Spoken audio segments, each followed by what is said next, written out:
I thought I had the perfect family, a wonderful wife, 3 amazing kids, and a home filled with laughter.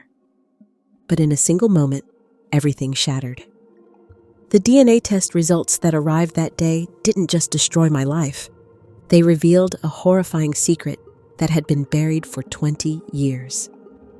I used to think that if there was one moment in life where happiness felt complete, it was this one. Warm golden lights glowed softly across our spacious living room, illuminating friends, family, and colleagues gathered together to celebrate our 20th wedding anniversary. Laughter filled the air, blending with the clinking of glasses and the gentle hum of background music playing from a speaker in the corner. Emily stood at the center of it all, wearing the emerald green dress I'd given her for her birthday last year. She looked stunning, so beautiful it made me pause, as if time itself had been kind to her, barely leaving a trace on her face. Beside her were our 3 children, Sophia, our sweet and thoughtful 16-year-old, Ethan, 12 and endlessly energetic, always doing something mischievous that made everyone laugh, and little Lily, just 6, our sunshine with the brightest, purest smile. I raised my glass and took a deep breath before speaking. My voice trembled slightly, not from nerves, but from a deep sense of gratitude. "Thank you all for being here to celebrate this special milestone with us," I said, looking around the room at the people who had been part of our journey. 20 years, and I still feel like the luckiest man alive, having Emily and our children by my side. Cheers erupted, glasses lifted high. The room felt alive with joy. And then, in the middle of that perfect moment, something shifted. Out of the corner of my eye, I caught Emily glancing toward Mark, an old family friend we'd known for years. Their eyes met, just for a heartbeat.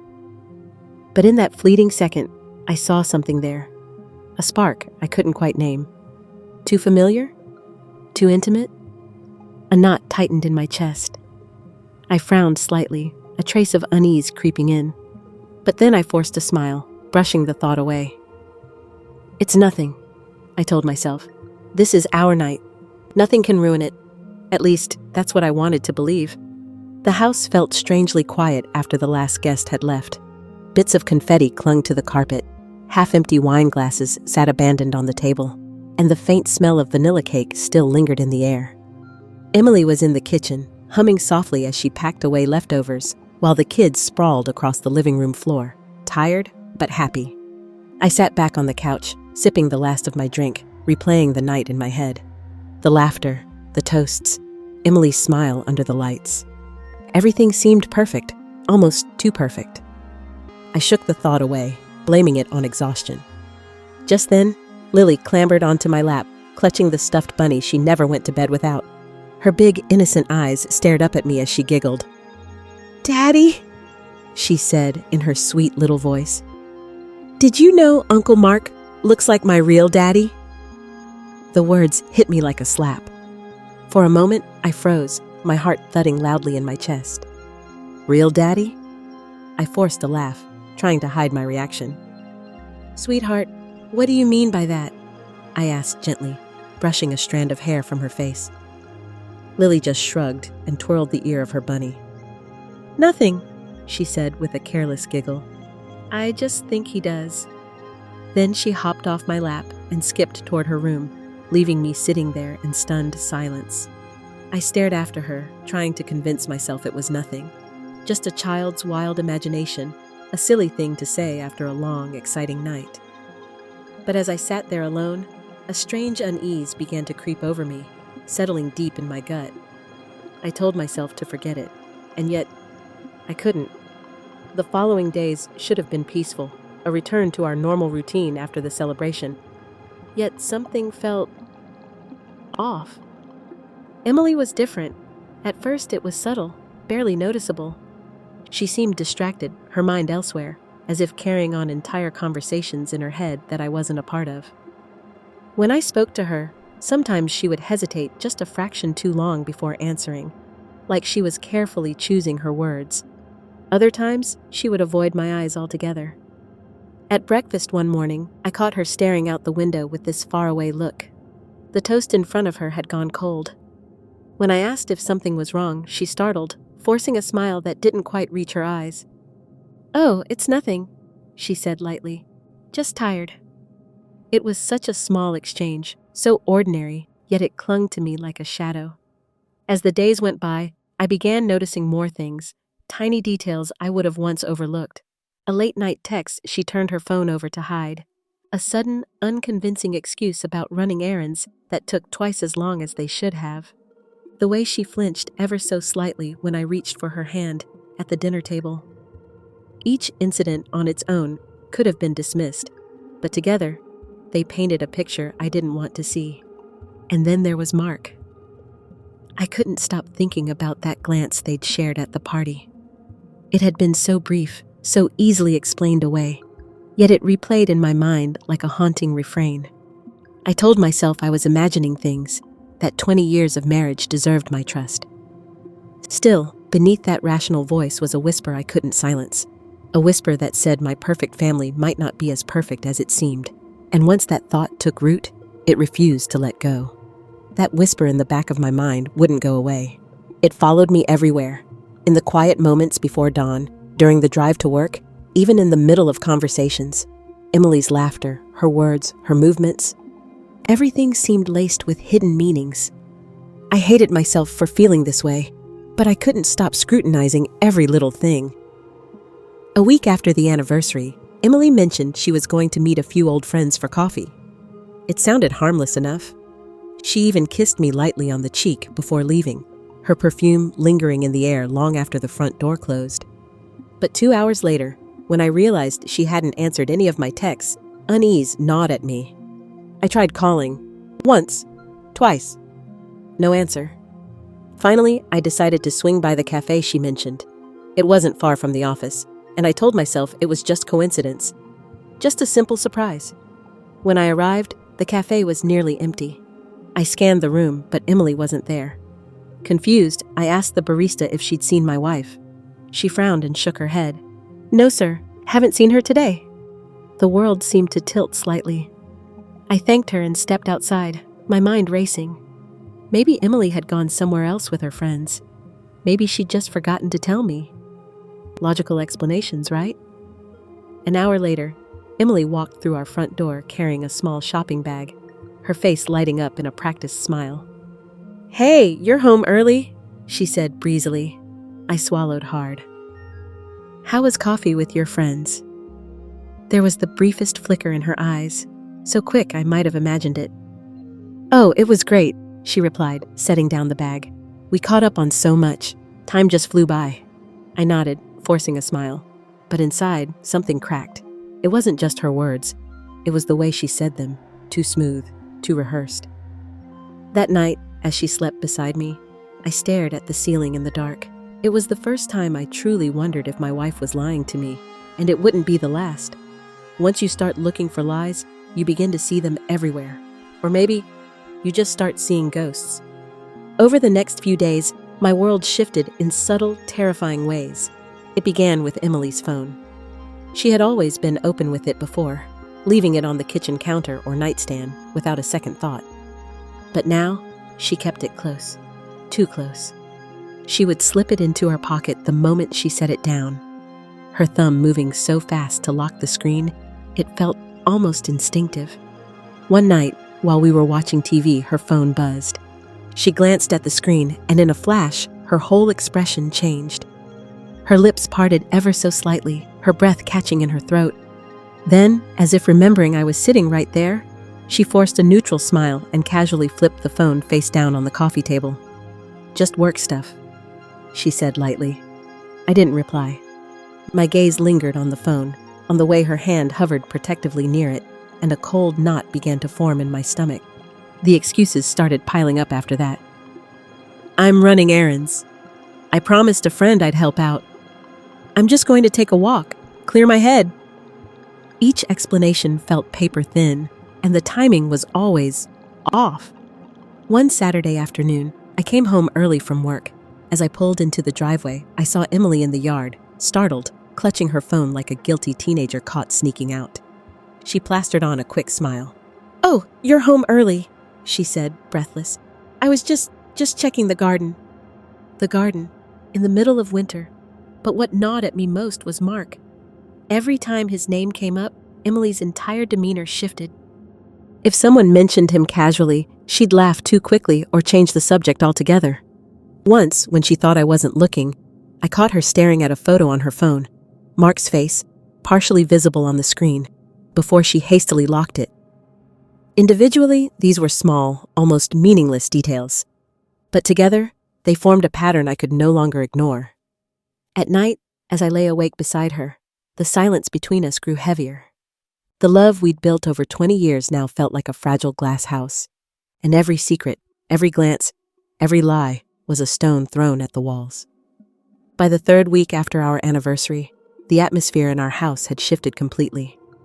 The warmth that once wrapped around us like a blanket was gone, replaced by a heavy, invisible tension that clung to every corner. Meals, which used to be filled with laughter and chatter, now felt like performances. Emily and I sat across from each other at the dinner table, our smiles too tight, our words too carefully chosen. Even the kids seemed to sense something was wrong. Sophia, our oldest, had started watching us closely, her brows knitting together whenever Emily and I exchanged sharp words. One evening, as we ate in silence, Ethan finally blurted out, "Why are you two always fighting lately?" The question hung in the air like smoke. Emily froze, her fork halfway to her mouth, while Lily's wide eyes darted between us, confused and scared. "We're not fighting," Emily said quickly, her tone overly bright. "Mommy and Daddy are just stressed, that's all." But Ethan didn't look convinced. Neither did Sophia. I could feel their unspoken worries pressing in on me, and it made my chest ache. Later that night, when the kids were asleep, I tried to talk to Emily. I needed her to give me some kind of reassurance. "Emily," I began softly, "if there's something going on, I need you to tell me. We've been through so much together. Please, don't shut me out." For a moment, her eyes shimmered with something, fear, guilt, before she blinked it away. "There's nothing to tell," she said firmly, turning her back to me as she slipped under the covers. "You're overthinking things." But I couldn't shake the feeling that she was lying. From that night on, I started paying closer attention. I began tracking her errands, noting the times she left and returned, memorizing the expressions on her face when she thought no one was looking. I felt like a stranger in my own marriage, quietly gathering pieces of a puzzle I didn't want to solve. The more I watched, the more certain I became. Emily was hiding something from me, and whatever it was tearing our family apart. By the time another week passed, the tension in our home had become unbearable. I couldn't eat, couldn't sleep, couldn't think of anything except the questions clawing at my mind. Every glance from Emily felt like a riddle I couldn't solve. Every laugh from the kids twisted like a knife in my chest. I knew I couldn't go on like this. I needed the truth, cold, undeniable proof that would either silence my fears or confirm them once and for all. And there was only one way to get it. That night, long after everyone had gone to bed, I lay awake listening to the soft, rhythmic breathing around me. Emily was beside me, her back turned, her breaths deep and even. Down the hall, the kids slept soundly in their rooms, completely unaware of the storm brewing inside me. My hands trembled as I slid out of bed, careful not to wake her. The house was dark, silent except for the faint creak of the floorboards beneath my feet. My heart pounded so loudly I was sure it would wake the whole house. First, I went to the bathroom and found Lily's tiny pink toothbrush by the sink. My fingers hovered above it for a moment, guilt crashing over me in waves. She was just a child, my little girl. What kind of father does this? But then Ethan's laughter echoed in my memory, followed by Sophia's shy smile, and Mark's face flashing in my mind like a warning. The knot in my stomach hardened. I took a deep breath and gently placed Lily's toothbrush into a plastic bag I'd hidden in my pocket. Next came Ethan's hairbrush, a few strands caught between the bristles, and finally, Sophia's. Each item felt heavier than the last, as if I was gathering pieces of my own heart. When I finished, I stood in the dark hallway, clutching the bag against my chest. My legs felt weak, my breath shaky. I wasn't just a husband searching for answers anymore. I was a man preparing to destroy the very foundation of his life, because once I sent these samples off for testing, there would be no going back. The following evening, after sending off the samples to a private lab, I felt a strange emptiness settle over me. I had done what I needed to do, but now I was left with nothing but the tormenting weight. My hands still trembled when I thought about those tiny objects sealed in plastic, each one holding the power to either restore my faith or rip my world apart. To keep myself from spiraling, I decided to do something mundane, tidy up the house, organize the mess that had been building up during weeks of tension. Emily had taken Lily to a friend's birthday party, and Sophia and Ethan were holed up in their rooms doing homework. The house was quiet, almost eerily so. As I was sorting through the drawer in our bedroom dresser, I came across an old folder buried under piles of receipts and expired coupons. It was thick, dusty, clearly untouched for years. I almost tossed it aside, but something about its weight made me pause. I flipped it open and scanned the contents. Old insurance forms, mortgage paperwork, school registration documents, the usual clutter of family life. My eyes moved absently across the pages until they landed on one that made my breath catch. It was a life insurance document, dated nearly 15 years ago. Emily's name was listed clearly as the policyholder, but what froze me was the signature at the bottom. Mark's signature. My pulse spiked, my fingers trembling as I traced the ink. Why on earth would Mark's name be on a life insurance policy connected to my wife and family? He wasn't a relative. He wasn't even a business partner. There was no logical reason for him to be involved, none that I could think of. A wave of nausea rolled through me. My mind flashed back to the way Emily had looked at him at the party, the secretive texts, the sudden errands. All the small pieces of doubt I had been collecting suddenly snapped into place like shards of broken glass, forming a picture I didn't want to see. My chest burned with anger and dread. I slammed the folder shut and shoved it back into the drawer, my breath ragged. Whatever Emily was hiding, Mark was at the heart of it. And now, I was more certain than ever that the truth was going to destroy me. The next morning, I sent the samples to the lab with shaking hands, triple-checking the envelope before sealing it. It felt surreal, like I was sending away fragments of my soul to be dissected by strangers. The courier took the package without a second thought, leaving me standing there on the porch with a hollow feeling in my chest. And then came the wait. The lab had told me it would take a few days, maybe a week at most, to process the DNA results. But to me, each hour stretched endlessly, like a lifetime packed into 60 unbearable minutes. At home, the air grew colder, sharper. Even the walls seemed to hold their breath. Emily went about her routines as if nothing had changed, humming while she cooked, asking the kids about their day. But to me, her every gesture felt staged, like an actress performing a role she no longer believed in. I became hyper-aware of everything, every glance, every sigh, every word. When Emily laughed at something Ethan said, my stomach clenched, wondering if it was genuine or forced. When she hugged Lily goodnight, I wondered if there was guilt hiding behind her smile. At night, lying beside her, I felt the distance like a chasm. I would stare at the ceiling while she slept, my mind racing with endless what-ifs. If the test confirmed my fears, what would happen to our family? To me? To the kids who trusted me completely? Even the children seemed to sense the tension. Sophia had grown quiet, withdrawn, while Ethan had become irritable and restless. Sweet little Lily just clung to me more than ever, her innocent questions cutting deeper than any blade. "Daddy, why are you so sad lately?" she asked one evening, her small hand on my cheek. I had no answer, only a tight smile and a promise I wasn't sure I could keep.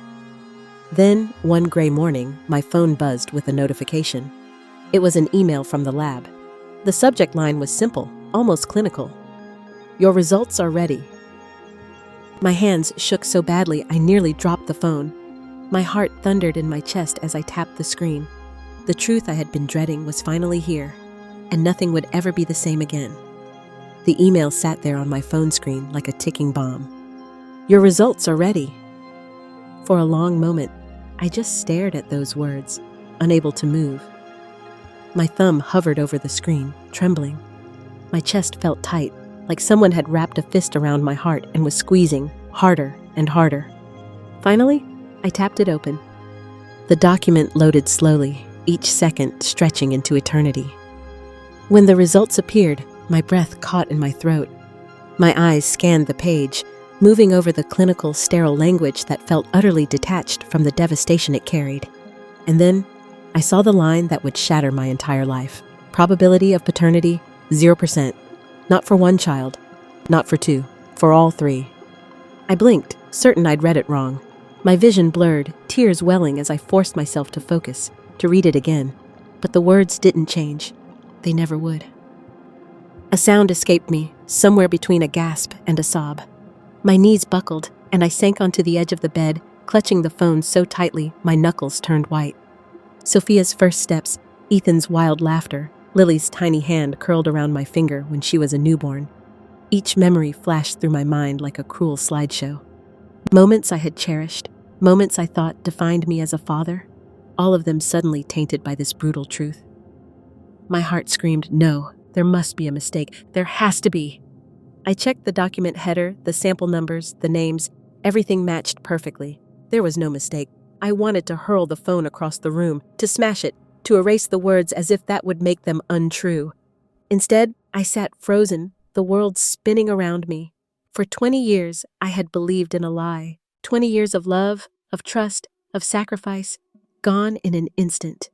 Slowly, the shock began to burn into rage, a bitter, consuming fury unlike anything I'd ever felt. My hands shook, but this time it wasn't from fear. It was from anger. Emily had stolen my life from me. She had looked me in the eye, day after day, and built our home on a foundation of deceit. I wiped my face with the back of my hand, inhaling shakily. I couldn't let this continue. I couldn't let her go on pretending. Tonight, the lies would end. Tonight, I would confront Emily, and I wouldn't leave that room until I had every answer, no matter how much it destroyed me. The house was silent when I returned that evening, the kind of silence that felt heavy and suffocating. Emily was in the kitchen, humming softly as she stirred a pot of soup. The smell of rosemary and chicken broth filled the air, a domestic scene so painfully normal that it made my stomach twist. But tonight, nothing would be normal. I had already made my decision.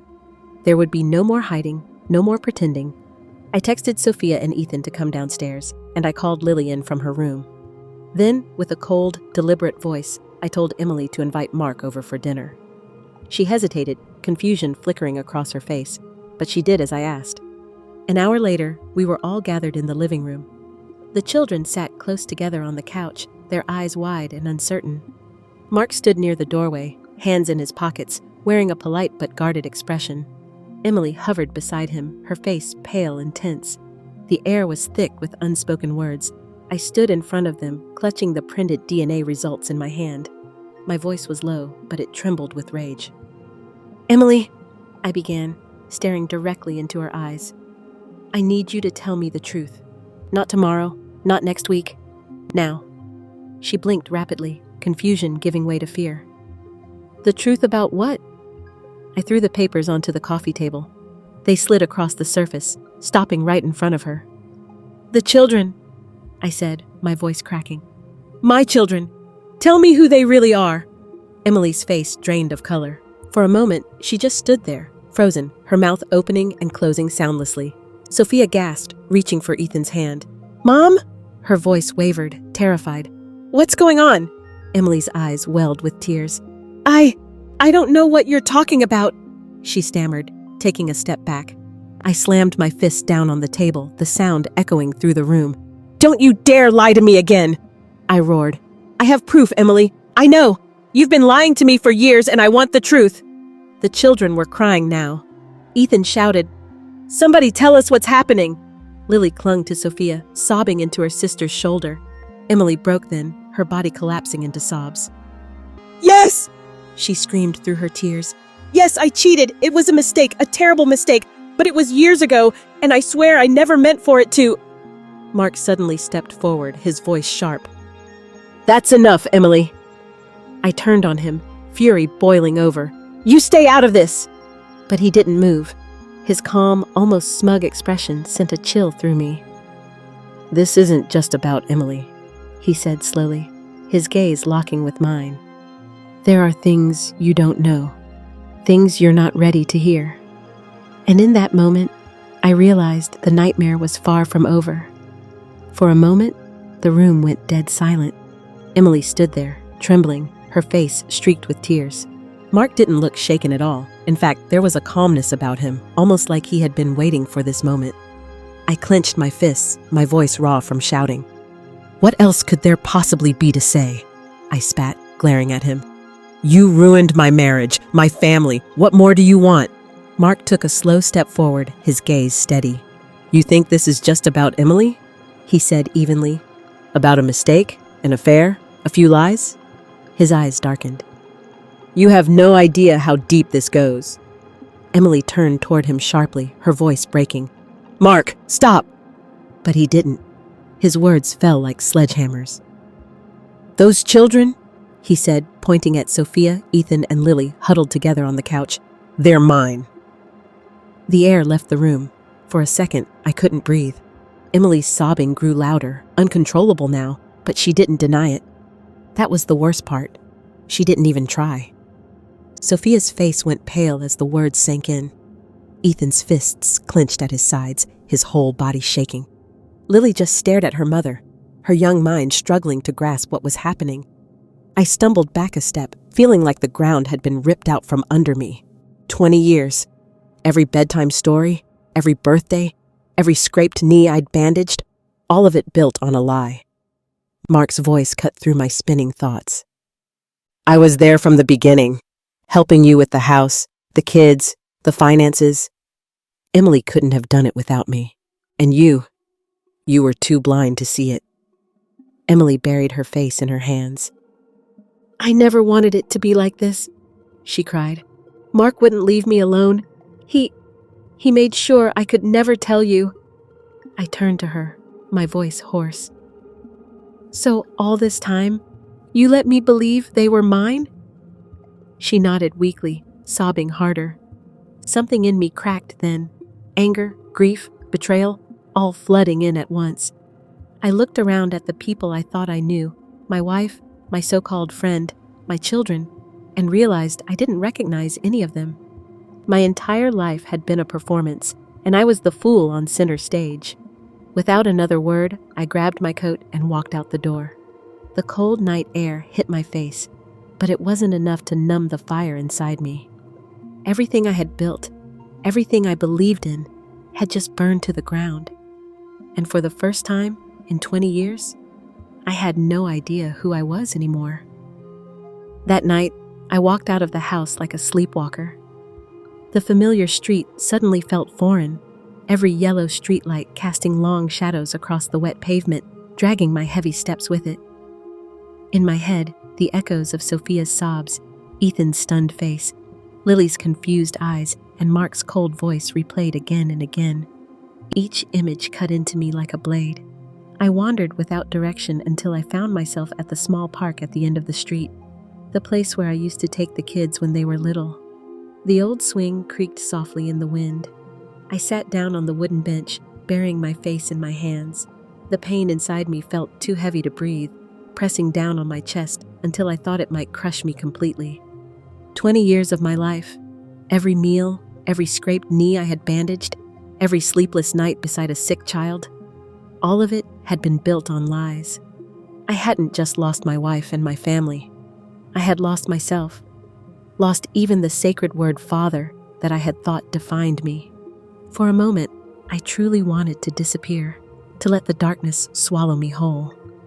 But through the tears, another thought flickered to life, faint but stubborn, like an ember refusing to die. Mark wanted me broken. Emily wanted me silent. They had built this world of deceit, believing I would stay blind and defeated.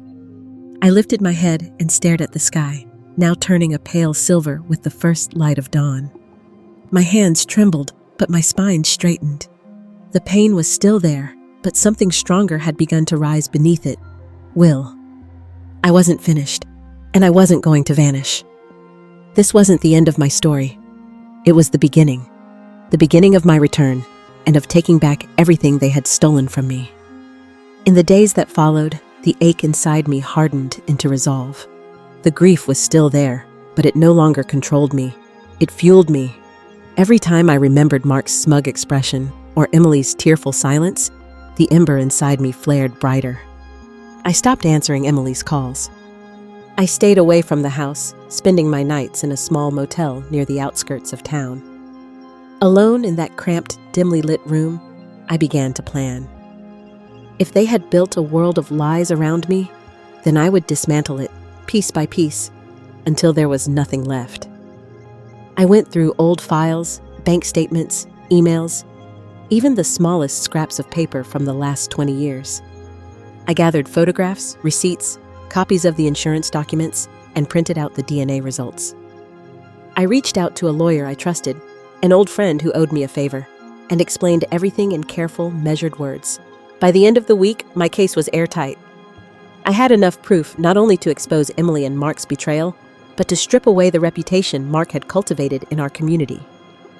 On Sunday morning, I walked back into my house without warning. Emily and Mark were sitting at the kitchen table. The kids were in the living room, trying to pretend nothing was happening, but their eyes darted toward me as I entered. I dropped a thick envelope onto the table. It landed with a thud that echoed through the room. "Read it," I said quietly. Emily's hands trembled as she opened it, her face draining of color with every page. Mark's calm mask began to slip as he saw the evidence spread out before him. The DNA results, the insurance papers, the financial records tying him to our family. "This is everything you've hidden from me," I said, my voice steady, cold. "And this is what everyone else will see too. Your friends, your families, your colleagues, all of it." For the first time, Mark looked unsure. Emily whispered my name, but I cut her off. "You took 20 years of my life," I said. "Now I'm taking it back." And with that, I turned and walked out, leaving them in stunned silence, and knowing that by tomorrow, their entire facade would crumble. I watched the fallout from a distance, at first with detached satisfaction, and then with a cold, growing hunger for more. The next morning, the neighborhood was buzzing. Whispers, sidelong glances, the polite curiosity of people who love a scandal. By noon, Mark's messages stopped. His business partners began asking awkward questions, and Emily hid behind a curtain, her face pale and hollow. I could have stayed. I could have watched them burn openly and then walked away. But there was a letter waiting for me in the motel mailbox when I returned, and my name on the envelope was written in a hand I didn't recognize. Inside, a single sheet of paper folded once. No return address. The first line was blunt, almost clinical. "You didn't see the whole picture." I read it twice, then again, my stomach dropping with every line. The letter didn't accuse Emily or Mark of anything new. It offered context, a dark map of connections I hadn't imagined. Names that hinted at influence, money trails that looped in and out of offices I'd never noticed, and a line that chilled me to the bone. "Mark is not the architect. He was a pawn." The words blurred. For a moment I wanted to laugh, bitter, incredulous, then the edges of that laugh crumbled into fear. Pawn. Architect. Who else had been watching us? Who else had the power or patience to weave a lie that lasted 2 decades? The letter closed with a single instruction. Meet me where it all began. Midnight. Bring no one. I folded the paper back along the crease and closed my fist around it until the paper softened under my skin. The motel walls felt suddenly smaller, the fluorescent light harsher. Everything I had done to take control of the narrative now seemed premature, like rearranging chess pieces while someone else set the board on fire. There was a part of me that wanted to ignore it, to burn the letter, go home, pretend the worst was over. But the ember that had become my resolve flared into something else. Curiosity edged with a dangerous clarity. If there was a mastermind, I would find them. If there were deeper lies, I would expose them. I looked out the motel window at the town below, lights shimmering like false promises, and felt a strange exhilaration under the exhaustion. Midnight would come, and with it, an answer, unless the answer brought something far worse than I could imagine.